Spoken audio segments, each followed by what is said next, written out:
Hi, I'm Mrs. Space Cadet. Welcome back to my brain. Today, let's talk birth stories.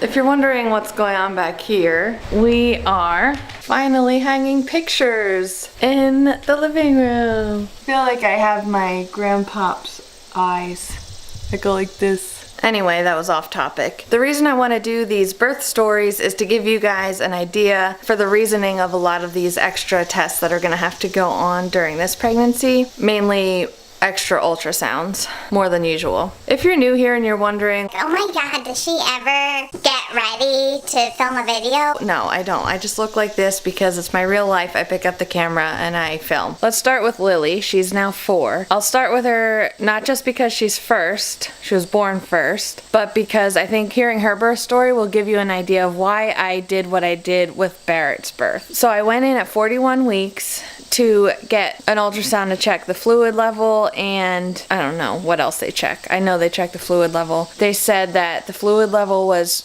really low and she was way too big. Like, they said she was going to be like 11 pounds or something insane. So they induced me and I was freaking out. My friend J Boo actually went with me, thank God, and we called Dan. They wouldn't even let me go home. I couldn't even get my stuff. I couldn't shower at my own house or anything, so I was really scared. Dan came after I was already being hooked up to everything in the hospital room. They used Cervidil, a pill that I think it's a pill that they put on your cervix, and I didn't even need to get Pitocin. The contractions started so fast, they were maybe 2 minutes apart. When you have labor start naturally, you have a long break in between, and I remember thinking, can I just have like 4 minutes between these? They were so painful and they were just happening so fast, but they weren't really doing anything. I wasn't dilating like I should have been. And I did not want to get an epidural. I told them that.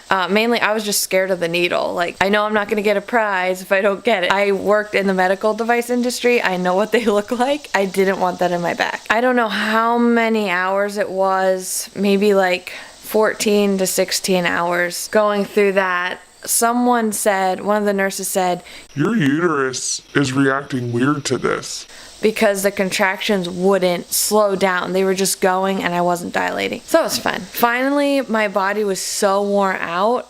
They're like, you should just, if you get the epidural, you'll dilate a lot faster and you'll be able to rest so that you can push. At that point, I got the epidural.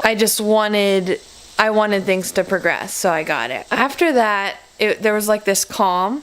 I could rest.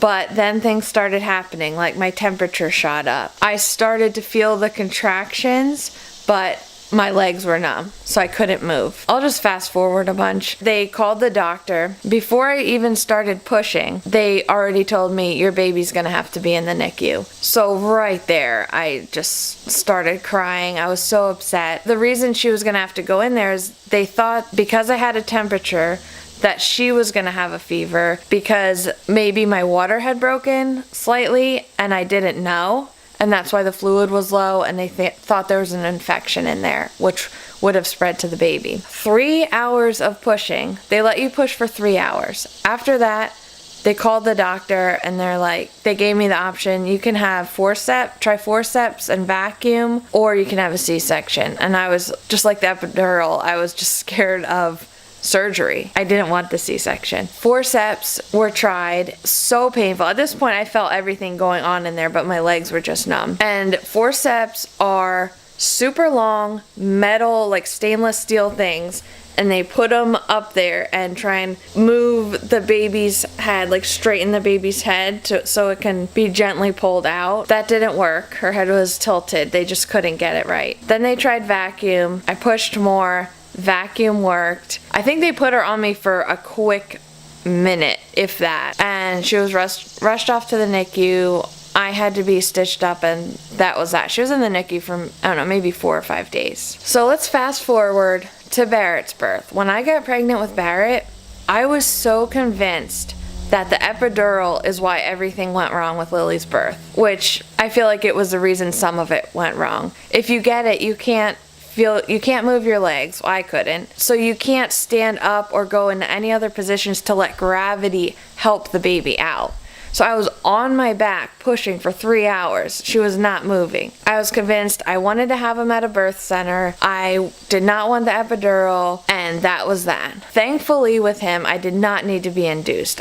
Labor at 41 weeks started on its own. I called my doula, I called Dan at work, I called my mom to come watch Lily, and I was so happy because it was going exactly how I wanted. I started to progress faster throughout the morning, so the midwife said, come in because it's your second baby, you don't know how fast it'll go. We went, they checked me, I think I was at a 6 at that point. And I was relieved because I was worried I was at a 2 or something and they were gonna send me home. I think I labored for maybe 11 hours or something like that, which went fast because I was just in the zone, I was breathing through the contractions.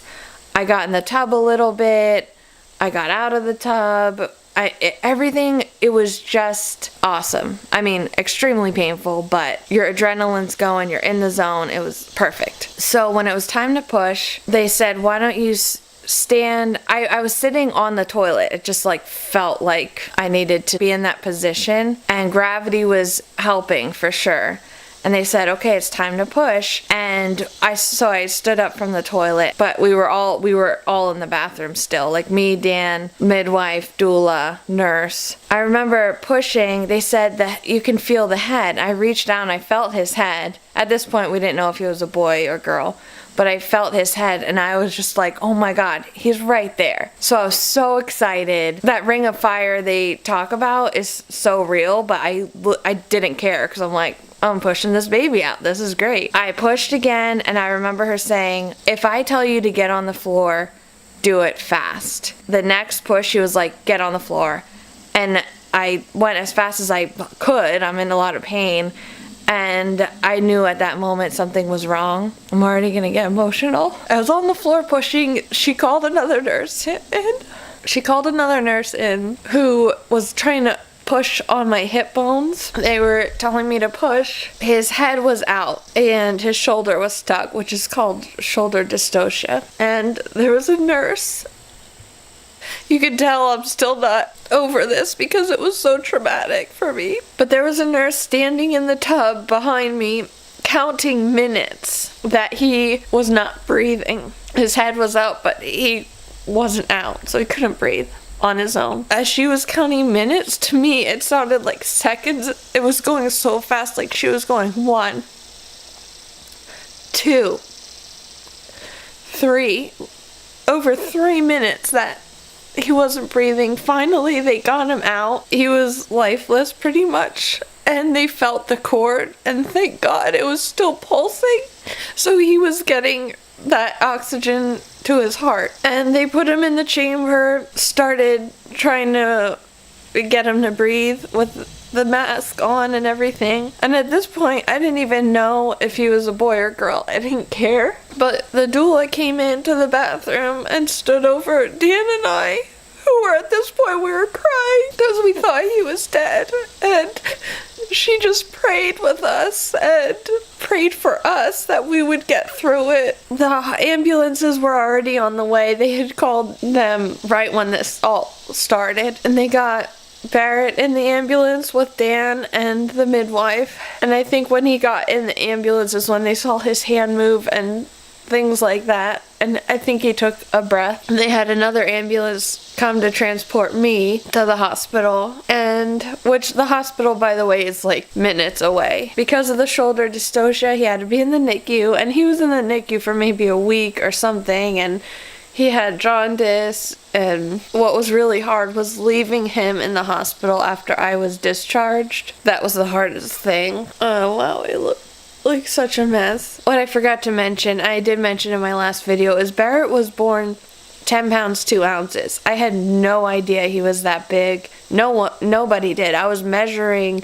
exactly how I should measure every week. They did all these tests. I didn't have gestational diabetes. He didn't have any blood sugar problems. They checked his heart because a lot of big babies, they have a hole in their heart or something like that. And also with Barrett, I didn't gain that much weight. With Lily, I gained a lot of weight, and she was 8.5 pounds. With Barrett, I gained maybe 20 pounds and he was 10 pounds 2 ounces. So I can't figure it out. I should also mention about the shoulder dystocia. You can have that to a very severe level where the whole nerve or neural tube, the tube that your nerves run through in your shoulder, can be torn, and that requires surgery, physical therapy, everything. Barrett had the lowest severity, so he didn't even need surgery. We did a little physical therapy with him, but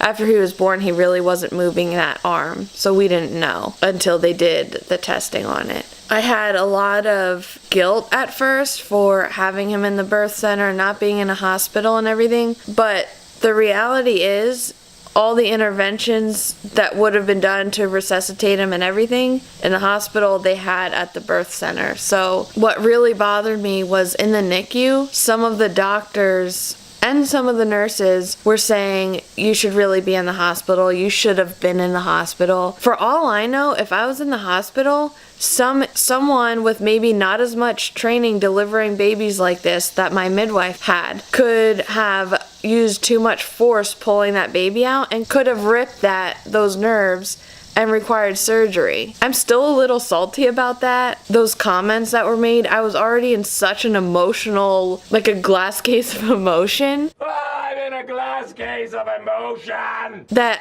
the last thing I needed was someone to make me feel guilty. I don't know, would that bother you guys? The OB that I'm seeing now that we moved, I have to see a new doctor. I'm not allowed to deliver at a birth center or home or anything because of that, so I couldn't go to the birth center anyway. But that's why they're doing all this additional monitoring, because if it is a larger baby, I have to either be induced early or have a C-section, both of which I really don't want. But when I got pregnant or even thought about having a third, I didn't think that those would be absolute options. Anyway, I wanted to explain Lily's because it would explain why I chose what I did for Barrett's birth, and I wanted to explain Barrett's birth because that's going to explain what is about to happen with this pregnancy and delivery. Thanks for watching. If you haven't already, please subscribe.